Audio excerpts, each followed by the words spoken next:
What is going on, Borderlands 3 community? Welcome back. With disclaimer before you guys watch any more of this video, this is the last and final boss, Tyreen.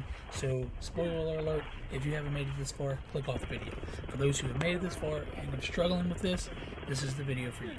So before you jump down here, you want to buy ammo. Ammo for bosses is what you need. I'm running a single target Amara build. So you'll see here towards the middle to the end of this video how effective that is. So basically, Tyreen's going to pop out of this creature. The critical sensitive spot is Tyreen's head. However, it doesn't appear too often. Strikes that he does, each time the monster steps forward, whatever foot touches the ground, he is going to shoot purple spikes that you see here. Avoid those. Those will take a lot of damage. Those will do a lot of damage to you, so avoid those. Just like any other boss, there's going to be ads here. Save them for when you need a second one. There's a couple other slow mechanics that he does that I will go into. So at the third portion of this health, you're going to come to a point where you have to climb up his hind leg. You'll see little orange markers to make that known. There's a sensitive spot up top here, and what's going to happen is it's going to drop you down, and Tyreen's going to pop out. My single target build does a lot of damage at this part, but doesn't do a lot of damage leading up to this. And for those who want to see that, I will make a build for that.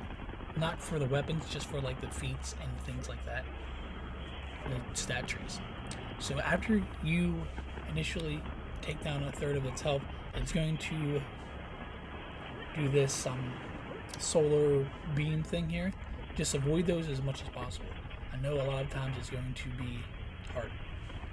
So basically, you want to make sure that you melt his second part of his health down before he gets close to you, because the closer he gets, the harder the attacks are going to be to avoid.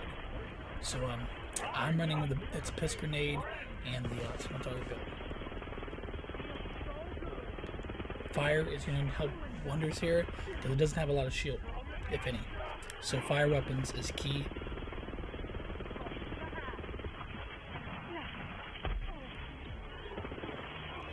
And I wouldn't necessarily wait until Tyreen pops out, because there's a lot of times where you can do damage to the destroyer before Tyreen pops out of the center.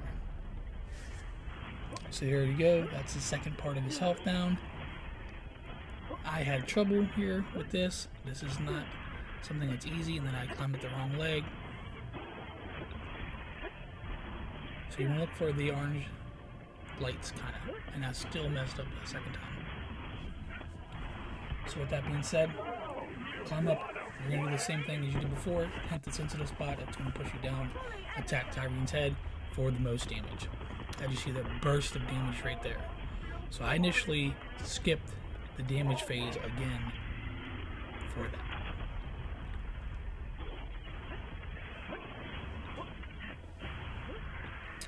And towards the end of this video, I let the mechanics play out to show you guys the different mechanics that he will use if the fight is longer than what you want. So it's piss grenade, my daily twice.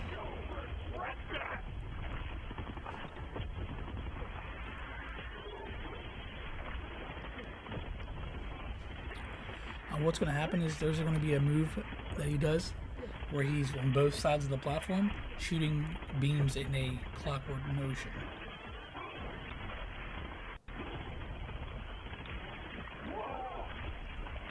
I'm going to drain some of his health down as possible.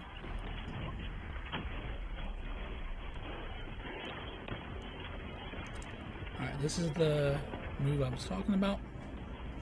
They're going to spam beams. The beams are going to hurt if you touch you. I jump through them. You can run past them if you would like, but I think it's easier if you jump through. So he's basically going to do the same three mechanics. The solar beams when he's spawning at the back of the map, the rolling clockwards beams as he spawns on each side, and then he has this maneuver where he flies up where he is now. Just avoid the attacks. The hardest thing is depleting his health before he pushes you against the wall.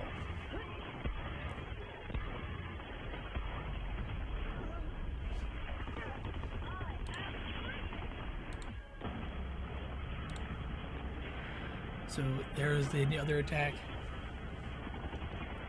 Again, this is just going to be solar beams in a clockwork motion. Most of the attacks are avoidable. Again, if you're worried about DPS, you're going to get hit with a lot.